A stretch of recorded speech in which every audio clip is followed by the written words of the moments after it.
अस्सलाम वालेकुम students, hope आप सब लोग ठीक ठाक होंगे। जी स्टूडेंट्स, हमारा जो आर्टिफिशियल इंटेलिजेंस का सब्जेक्ट है उसमें प्रीवियस लेक्चर में हमने जेनेटिक एल्गोरिथम्स के बारे में डिस्कशन की थी, जिसमें हमने टीएसपी को भी डिस्कस किया था, ट्रैवलिंग सेल्समैन प्रॉब्लम को। तो ये एक रिसर्च पेपर है, आपकी जो फाइनल थ्योरी है उस फोल्डर के अंदर टीएसपी यूजिंग जेनेटिक एल्गोरिथम, इस वाली जो पीडीएफ है इसको ओपन किया है मैंने।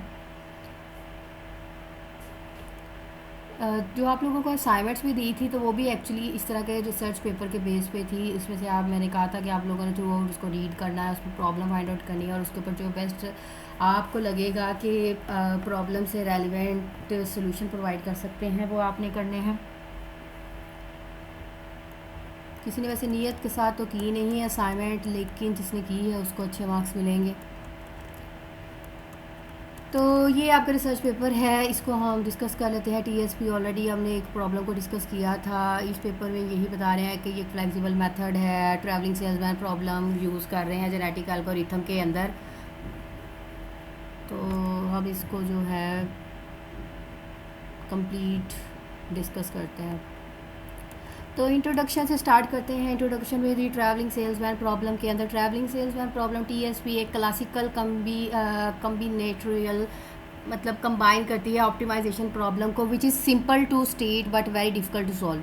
सिंपल है इसको स्टेट करना लेकिन डिफ़िकल्ट है सॉल्व करना। So problem is known as NP hard. Neural problem है ये, ठीक है जी, न्यूरॉन्स की जैसे हम यूज़ करते हैं वैसे ही है ये। And can not be solve exactly in polynomial time, और इसको हम एग्जैक्टली वैसे सॉल्व नहीं कर सकते जैसे हम एक्चुअली चाह रहे हैं। तो लेकिन चूँकि ये एक प्रॉब्लम है तो इस प्रॉब्लम को सॉल्व आउट करने के लिए क्या क्या मेथड्स हैं, कौन कौन से टीएसपी ग्रुप्स हैं। 2 ग्रुप्स होते हैं, एक होता है सिमेट्रिक, एक होता है एसिमेट्रिक। ठीक है जी, सिमेट्रिक और एसिमेट्रिक उसमें यूज़ हुए हैं। TSP the symmetric if C I J is equal to C J I, मतलब कंपैरेटिवली ऐसे ही है, all I J are symmetric otherwise. अगर एसिमेट्रिक की बात कर लेते हैं तो फिर वो नॉट का साइन जो है वो साथ में लग जाएगा, उसके और कोई बात नहीं है। पॉसिबल सोल्यूशन ये हो सकता है, पॉसिबल जो सोल्यूशन है वो मैक्सिमम कॉस्ट के लिए और मिनिमम कॉस्ट के लिए मेंशन है। जेनेटिक एल्गोरिथम ऑलरेडी बता दिया है क्या होते हैं। कंप्यूटेशनल इंटेलिजेंस मेथड होता है, इसमें हम सर्च तकनीक्स यूज़ करते हैं अपनी कंप्यूटर साइंस के अंदर किस चीज़ को ऑप्टिमाइज प्रॉब्लम का सलूशन फाइंड आउट करने के लिए, बेस्ट सलूशन को फाइंड आउट करने के लिए हम जेनेटिक एल्गोरिथम को यूज़ करते हैं।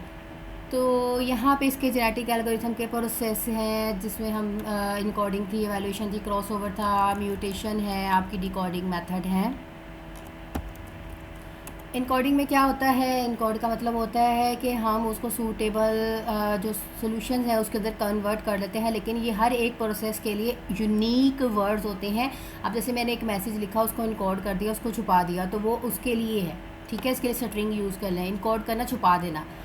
इवेल्यूएशन, इनिशियल पॉपुलेशन हम इसमें लेंगे, सिलेक्ट करेंगे, फिर उसके ऊपर रैंडमली अल्टरनेटिव टेक्निक्स अप्लाई करेंगे, जो भी आपको बेस्ट सोल्यूशन लगेगा इंडिविजुअल के ऊपर अप्लाई करना है। वेदर ऑप्टिमम मतलब बेस्ट एंड बेस्ट एवेल्यूएशन के लिए हमें best and best optimal result की ज़रूरत होती है। कंपेयर करेंगे आप near to optimum method.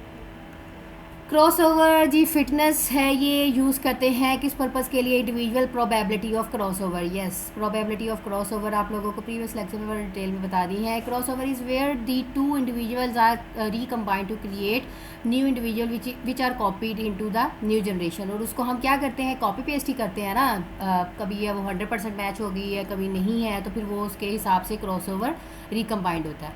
Mutation में क्या करते हैं, हम शफलिंग करते हैं, फ्लिप्ड करते हैं। नेक्स्ट म्यूटेशन अगर फिर क्रॉसओवर के बाद हम म्यूटेशन का मेथड अप्लाई करते हैं, ये भी रैंडमली अप्लाई करते हैं, जिस पॉइंट पे आप करना चाहें उसके अकॉर्डिंग आप अपनी स्ट्रिंग को, पोजीशन को क्या कर लेते हैं, चेंज कर लेते हैं। अच्छा जी, अब इनकोडिंग मेथड हो गया। इनकोडिंग ये स्टेप बाय स्टेप चलते आ रहे हैं।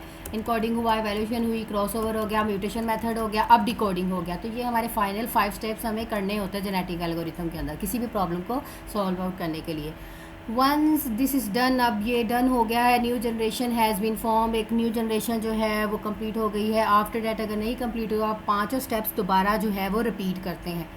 तो जब वो आपके ऑप्टिमम रिज़ल्ट के पास पहुंच जाती है, मतलब बेस्ट अप्रोच के पास पहुंच जाती है, तो फिर हम इसके ऊपर डीकोड प्रोसेस जो है वो अप्लाई करते हैं।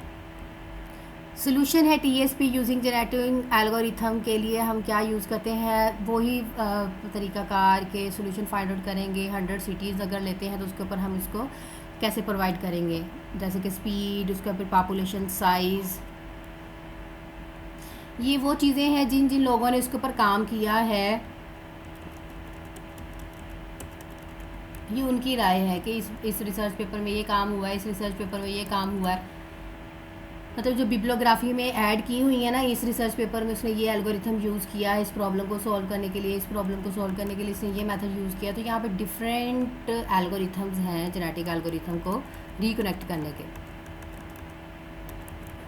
ओके जी, अब जो हम मेथडोलॉजी इस पेपर के अंदर यूज़ कर रहे हैं वो क्या है, तो सिंपल जी, ये वर्क्स बाय रैंडमली जनरेटिंग। ठीक है जी, रैंडमली जनरेट करते हैं initially population of string randomly generate की, और उसमें से जो इतना बड़ा पूल है उसमें से हमने पॉसिबली 3 ऑपरेटर जो है वो चूज़ करने हैं। जो बेस्ट जनरेशन्स के लिए अप्लाई करना चाहें हम वो उसके ऊपर अप्लाई कर रहे हैं।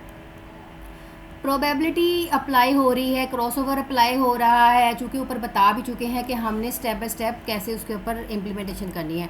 अब जो इसके ऊपर एल्गोरिथम लग रहा है वो देखिए, step of algorithm. Random create the initial population of individual string. अब हमने रैंडमली क्रिएट की इनिशियल पॉपुलेशन ले ली किसी भी इंडिविजुअल स्ट्रिंग के ऊपर of the given TSP problem, जो भी हमें प्रॉब्लम है, ट्रैवलिंग सेल्समैन प्रॉब्लम है, एंड क्रिएट अ मैट्रिक्स, और एक मैट्रिक्स बना लिया। ठीक है, उसकी कॉस्ट ऑफ पाथ बता दी, मतलब कॉस्ट अब यहाँ पे पाथ होता है, पास्ट मतलब कितने किलोमीटर लगेगा, तो उसको जो है एक्यूमुलेट करते जाएंगे। Assign the fitness to each chromosomes in the population using fitness criteria. भैया F into X is equal to 1/x, ये हमारा इसका फिटनेस का फार्मूला है क्रॉसओवर का। Where X represent the total cost of the string, तो यहाँ पे एक्स क्या रिप्रेजेंट कर रहा है, total cost of the string को रिप्रेजेंट कर रहा है। Selection criteria depends upon the value of string if it is close to some threshold value 3, तो ये जो है यहाँ पे क्या कर रहा है, वैल्यू नंबर 3 को रिप्रेजेंट कर रहा है। Create new of suffering population from 2 existing chromosomes in the present population. देखिए जैसे आप लोगों को ऑफ स्ट्रिंग बताई है, तरीकाकार वही है, इसलिए वो बेसिकली आपको पढ़ाई है ताकि इसको रियलिटी में आप इम्प्लीमेंटेशन कर रहे हैं। अब म्यूटेशन अप्लाई करनी है, ऑफ सफरिंग इज़ रिक्वायर्ड, अगर रिक्वायर्ड है तो म्यूटेशन अप्लाई होगी, अदरवाइज नहीं होगी। नोट है जी, after the cross over of suffering population has a fitness value higher than the parents, याद रखेंगे वो पेरेंट्स से क्या होनी चाहिए, हायर देन होनी चाहिए। रिपीट स्टेप 3 एंड 4, तब तक हम 3 और 4 स्टेप को रिपीट करते रहेंगे जब तक हमें ऑप्टिमल सोल्यूशन नहीं मिल जाता पूरी प्रॉब्लम का।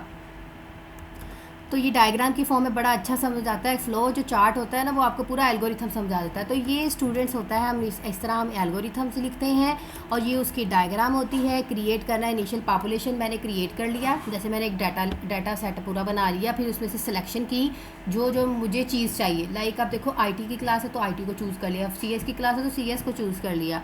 फिर उसमें क्या करेंगे, select parent population having fitness value close to the threshold, और आप लोगों को थ्रेशोल्डिंग का कंसेप्ट न्यूरॉन्स के अंदर प्रॉपर बता दिया है कि वो क्या होती है। थ्रेशोल्ड की एक्चुअली वैल्यू ही आपका वेटेज होता है, जिसके अंदर सारा डाटा हमने मैच करना होता है।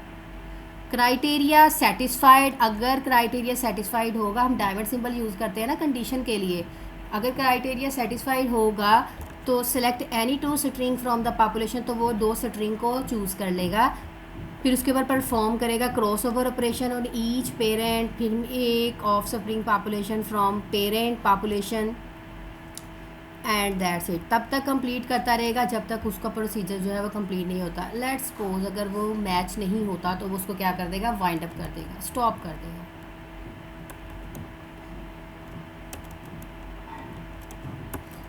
तो ये है adjacency representation and path representation. यहाँ पे इसकी एलेबोरेट की गई। 1 2 3 ले लिया, उसका label node in 5 node instant कर लिए, टूवर है 1 3 4 मे बी, जैसे वो मैंने आपको एग्जांपल बताई थी उसके हिसाब से ये उसका चाइल्ड मे भी हो सकता है।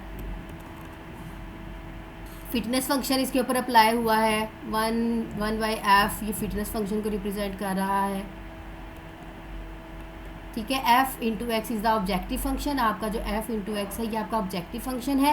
जो कि मिनिमाइजेशन कर रहा है प्रॉब्लम को। यहाँ पे हम फिटनेस फंक्शन जो ले रहे हैं वो f इंटू एक्स कैलकुलेट कर रहा है वैल्यू को रिप्रेजेंटेड बाय द क्रोमोसोम्स। तो सिलेक्शन प्रोसीजर में हम क्या कर रहे हैं, chromosomes are copied into next generation, जैसे आप लोगों को मैंने प्रीवियस स्लाइड्स में सारा बताया। तो ये चीज़ें हमें इतनी करने की ज़रूरत नहीं है, आपने ये वो कंसेप्ट है वहाँ से क्लियर कर लेना है। तो ये डायग्राम, एल्गोरिथम, जो इसके ऊपर ऑपरेटर्स लगे हैं, फंक्शंस लगे हैं, वो आप लोगों को पता होने चाहिए।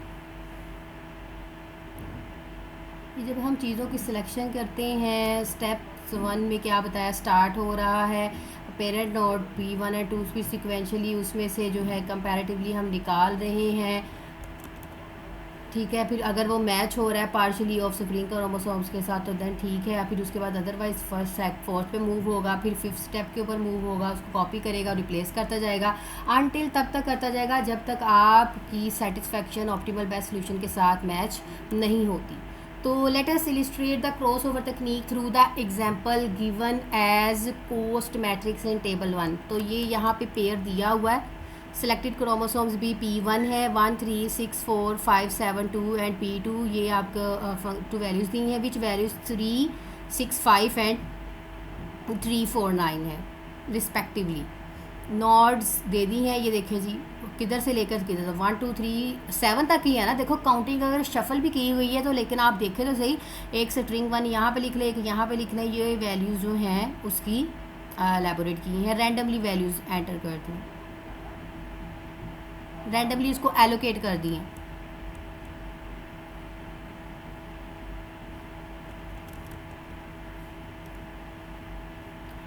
तो हम इस तरह फाइनली इसकी जो मल्टीपल कम्बिनेशंस हैं वो बना सकते हैं।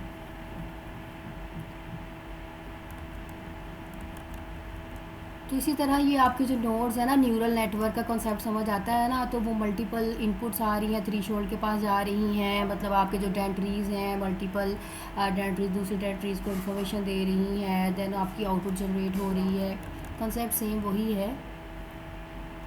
तो हम मल्टीपल यहाँ पे एक मतलब बेटर सोल्यूशन फाइंड आउट हुआ है, तो हमें वो सारी चीज़ें बता रहे हैं।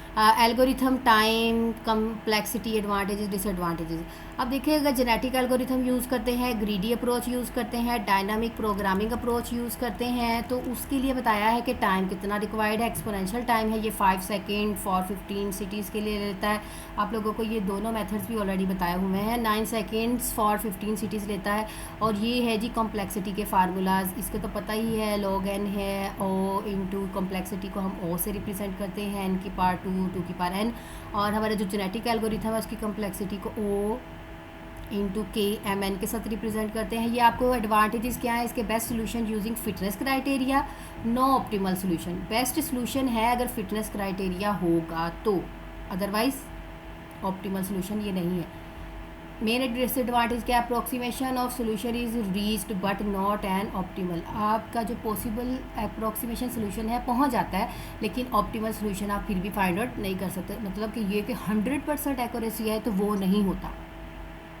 ग्रीडी एल्गोरिथम फास्टेस्ट है, लेकिन इसके अंदर नो सोल्यूशन एक्यूरेसी है। No best choices are considered higher, no accuracy is achieve. यहाँ पे हम global optimal solution find out तो करते हैं, लेकिन एक्सपेंसिव है for both memory and time के लिए। अच्छा है, डायनेमिक है, एक्सपेंसिव है मेमोरी और टाइम के लिए। तो ये था कंपैरिजन। तो स्टूडेंट्स, मैंने आप लोगों को पूरा ये पेपर इसलिए ऐसे रीड करके बताया है ताकि आप लोगों को जो असाइनमेंट दी थी वो अब आप लोगों की जो कन्फ्यूजन है वो ख़त्म हो गई होगी। अब कौन सा मेथड प्रीवियस काम की है, कौन सी मेथडोलॉजी आप यूज़ करें, कौन सा एल्गोरिथम आप यूज़ करें, कैसा फ़्लो चार्ट बना रहे हो, तो ये रिसर्च पेपर मतलब लिखना तो आना चाहिए, आपको पता होना चाहिए एक फ़्लो कैसे काम करता है। कंक्लूजन और फ्यूचर वर्क बताया होता है कि मैंने वही ये तकनीक यूज़ की है TSP के लिए, क्रॉस ओवर ऑपरेटर, लेकिन उसमें कोई प्रॉब्लम है तो मेरा ख्याल है कि यहाँ पे ग्रीडी एल्गोरिथम और डायनामिक कंपैरेटिवली ज़्यादा अच्छा है।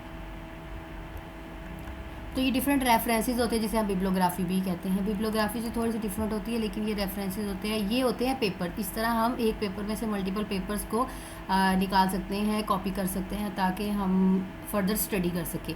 तो ये था आप लोगों का टीएसपी यूजिंग जेनेटिक एल्गोरिथम। कोई कम्प्लेक्सिटी नहीं है, बस आपने neural network, genetic algorithm base को समझना है, तो ये भी आपकी प्रॉब्लम जो है वो सॉल्व हो जाएगी। तो याद रखिएगा, इनकोडिंग करेंगे, फिर एवेल्यूएशन होती है, फिर उसके बाद आपका क्रॉस ओवर, फिर म्यूटेशन, दैन आपकी डिकोडिंग प्रोसीजर इसके अंदर यूज़ होगा।